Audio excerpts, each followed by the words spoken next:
संख्या कम है लेकिन हौसला बुलंद है। कांग्रेस के विधायक पहुंचे थे ना, तो कुछ नहीं पहुंचे थे तो 100% तो आरजेडी के भी नहीं पहुंचे थे। तो मैं समझता हूं कि अब बजट सत्र जो होगा उसमें बातें आएंगी। ये लोग सोचते हैं कि यूपी वाला राज लाभ है, ये बिहार है। बिहार विधानसभा का विशेष सत्र की कल से शुरुआत हो रही है। हमारे साथ खास बातचीत करने के लिए आरजेडी के वरिष्ठ नेता आलोक मेहता जी। कल से शुरुआत हो रही है, आप लोग की संख्या कम है, जनता के मुद्दे भी ज़्यादा है।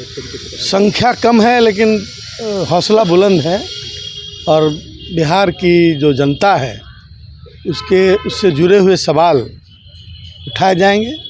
अभी तो प्रथम सत्र है और इसमें सिर्फ ओथ होगा और कुछ प्रक्रियाएं होंगी जो आवश्यक है।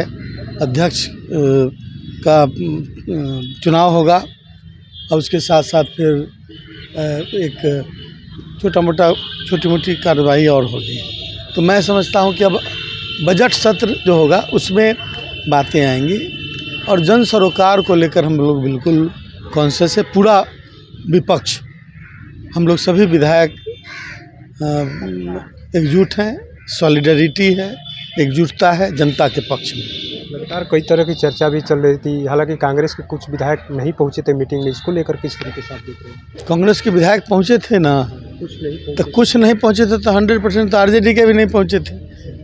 इस पर कौन चीज़ सवाल आपको नज़र आ रहा है? अच्छा, जो लगातार बिहार में बदलाव देखने को मिल रहा है, जब से बीजेपी की तरफ गृह मंत्री लाया गया है, कई जगह अतिक्रमण को हटाया जा रहा है, उस पर ये लोग मतलब अभी हम बहुत ज़्यादा नहीं बोलना चाहते हैं। ये लोग सोचते हैं कि यूपी वाला राज लाभ है, ये बिहार है। अब देखिए, जनता है सामने, इन चीज़ों का रिएक्शन तो आ ही रहा है पब्लिक की तरफ से। इसलिए बिहार में किसी भी तरह के इंक्रोचमेंट का जहाँ मामला है, वहाँ पहले ही नियम बनाया जा चुका है कि कोई बसा हुआ है और वो भूमिहीन है तो उसको पहले बसाइए, उसके बाद किसी को उजारिए। इस नियम पर सरकार को हम घेरेंगे यदि वैसे सवाल आवेंगे तो। एक और सवाल है कि जिस तरीके से विजय सिन्हा लगातार चुनाव के दौरान भी कहते रहे कि कार्रवाई होगी, बुलडोजर चलेगा, हम जीतेंगे भी, और जीत भी गए तो हर्ष फायरिंग देखने को मिला। ये नियम सिर्फ गरीबों के लिए है और अपने प्रतिपक्षियों के लिए है, जो हर्ष फायरिंग पर अरेस्टिंग होता है या कार्रवाई होती है, ये उनके लिए नहीं है। जो लोग सत्ता में बैठे हुए हैं, ये राजतंत्र की ओर देश को और राज्य को ले जाना चाहते हैं, और इसका समय पर जनता खुद इसका जवाब देगी।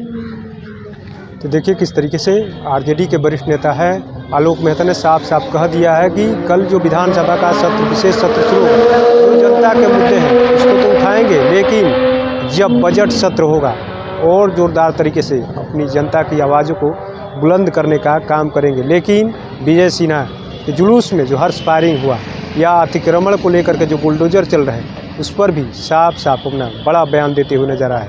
अपने सहयोगी गोलू के साथ कृपा शंकर, NBC 24 पटना।